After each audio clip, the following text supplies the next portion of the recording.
তোমরা সবাই কেমন আছো? আশা করি তোমরা সকলেই ভালো আছো, আর আমিও খুব খুব ভালো আছি। আর তোমাদের সাথে নিয়ে ব্লগটা স্টার্ট করছি। আই হোপ আজকের ব্লগটা তোমাদের ভালোই লাগবে। এই উলগুলো দেখছো তো, আজকে সারাদিন না, আজকে গোপালের সব জামাগুলো বানিয়েছি। জামা আজকে দুখানা বানিয়েছি, সব কালারিং উল আনা আছে। আর পুজোর আগের দিন একটা বানিয়েছিলাম, তার আগে একটা বানিয়েছিলাম, মানে টোটাল 5টা কি 6টা বানানো হয়েছে। আর আমি যখনই না একটু একটু করে যখনই সময় পাই তখনই হয়তো কিছু না কিছু করতে থাকি কাজ। আর পুজোর ওই 2টো দিন তো সত্যি পুজো নিয়েই ব্যস্ত ছিলাম একদমই, মানে কোনো টাইম পাইনি, কোনো কিছু পাই, মানে পুজোর দিন, পুজোর পরের দিনও।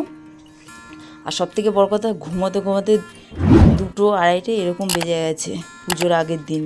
আবার পুজোর যেদিন পুজো, আমার তো 5:30 নাগাদ হলো ব্রাহ্মণ এসছে, তো উঠেছি 4টে নাগাদ।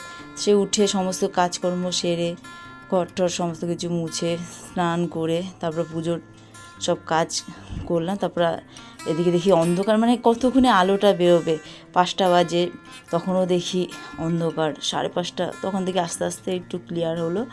তারপর 5:30 নাগাদ ব্রাহ্মণ ঢুকে গেছে, একদম পুরো কাটা কাটা, একদম লেটও হয়নি আর হয়নি।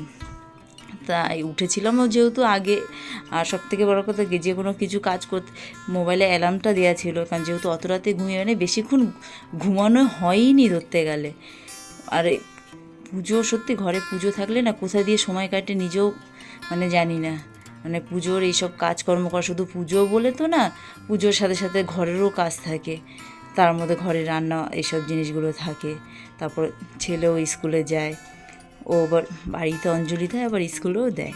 তারপরে কি, মানে পুজো ঠাকুর তো আবার বৃহস্পতিবার বলে সে উঠাতে নেই, সেইগুলো আবার মানে পরের দিন সব উঠানো হলো, মানে আজকে উঠানো হলো মোদ্দা কথা। 2 দিন ছিল, 2 দিন ধরো ওই ভোরবেলা একদম উঠেছি, উঠে পুজো দিয়ে এদের, আজকেও সকালে উঠেছি। আজকে তো আর ব্রাহ্মণের কোনো কাজ ছিল না, আজকে নিজেই পুজো দিয়ে নিজেই এলো, ঠাকুর ওপরে রেখে দিয়েছি, মানে যেখানে ঠাকুরের জায়গা, যেখানে ঠাকুর থাকে, তো এইসব জায়গায় রেখে দিয়েছি। আর বাড়িতে মানে পুজো বলতে এই সরস্বতী পুজোটা করা হয়, ঘরে গোপাল ঠাকুর আছে আমার বড়, গোপালের পুজোটা করা হয়। তারপরে তো টুকটাক যা পুজো আর এমনি বড় পুজোর হলো, সেটা হয়তো বাইরে গিয়ে অঞ্জলি দিয়ে আসলাম, এরকম। আর ভালোও লাগে, সবথেকে বড় কথা বাড়ির ফ্যামিলি সবাই আসে পুজোর দিন, তো একসাথে বসে সব অঞ্জলি দেওয়া।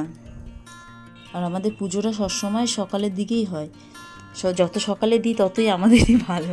সকালে পুজোটা দেওয়া হয়ে গেলে এদিকে তারপরে অন্য অন্য পুজোর কাজই হোক, অন্য অন্য যে কোনো কোথাও হয়তো বেরোনোর হলেও সেটা হয়তো বেরোতে পারি পুজোর দিন। আর না হলে হয়তো সেদিন বেরোলাম না, অন্য সময় হয়তো বেরোলাম। তা আজকে আর বেরোয়নি, তো এদিক ওদিক একটু ছেলে ও ঘুরতে গেছিলো, ছেলে ও ঘুরে টুরে আসলো। আর আমি ওইদিকে বাড়িতেই ছিলাম, যেহেতু ঘরে পুজো হয়েছে, সন্ধ্যা আরতি টারতি এগুলো সব দেওয়া ঠেয়া এইসব জিনিস জন্যে, তো ওই জন্য আর কোথাও বেরোয়নি। অন্য অন্য দিন হয়তো ঘুরতে বেরোই।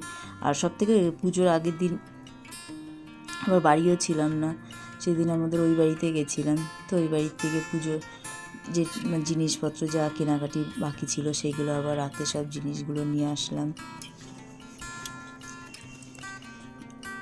যাই হোক, তোমাদের সাথে গল্প করতে করতে এদিকে অনেক কাজও হয়ে গেল, ঘরও মোছা হয়ে গেল, বিছানা টিছানা এখন এই যে সব জিনিসগুলো আছে, মানে পুজো কমপ্লিট, এই সব জিনিসগুলো আবার জায়গায় সরিয়ে রাখতে হবে।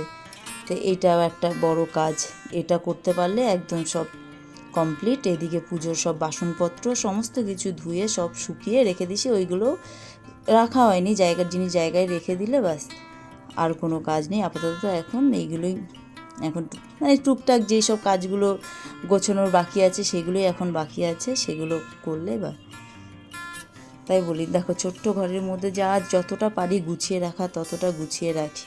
ব্লগটা যদি ভালো লাগে তাহলে লাইক, শেয়ার, সাবস্ক্রাইব অবশ্যই করো। তোমরা ভালো থেকো।